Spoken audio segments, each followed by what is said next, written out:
Hi, it's me again with Corel Draw Tips and Tricks, and somebody sent me this file, and I've already done it, and I wasn't going to make a video, and then he asked me to make a video so he could see what I did. And there's several problems with this that I found looking at it.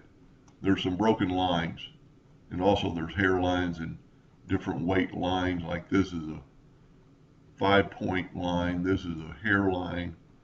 You need to, when you're drawing something like this, you need all your weights the same. Especially if you're going to cut this out. If you're just going to engrave it, I guess it wouldn't really matter. But those lines need to be repaired before you could do anything. And also, it's all grouped together. So I'm going to go to Range and ungroup all objects. Now, if you click on the inside of that chevron, you'll see it's grabbing everything. So I'm going to go to Range and break curve apart. I'm going to set my nut, and also I'm going to set my duplicate distance at 0, 0. That's what I keep mine at.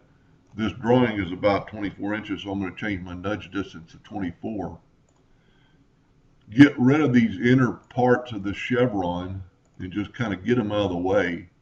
So just select, and when you're not selecting anything else, and then you can move these chevrons out of the way. Same thing up here. It's ungrouped, but these are still to group together, so go break curve apart. And then trying to get all the chevrons without getting the rest of the top of the letter, and just move them out of the way. This will make it a lot easier to weld. Matter of fact, we're going to move it out of the way again and move it out of the way again. That's what's so nice about the nudge distance. Then I'm going to take the word, and I'm just going to nudge it out of the way, and see, this is this broken line. He'd evidently tried to weld it. So what you could do is take your shape tool and select this line and just delete these broken lines. You could do this with the pick tool, but just delete these extra lines. Then you can grab this line and take that arrow and match it up with that node. And then I would smart fill it to make it all one piece. Now let's nudge it over and left click, right click on hairline. Let's get rid of this original. Just hitting delete. Now we can nudge it. Whoop. See, every once in a while you do that, and then nudge it back over equally. Bring in our right,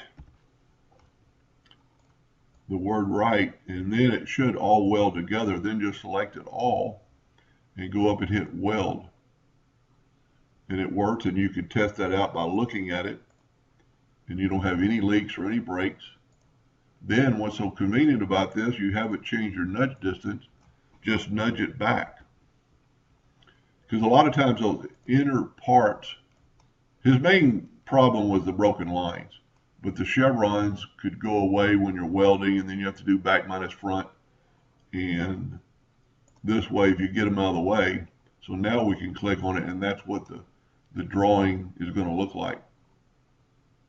And just for grins, I would change this line and make it come past that T like it is here, even though this is equal. But that's personal preference. But anyway, I hope that answered his question, and thank you for watching.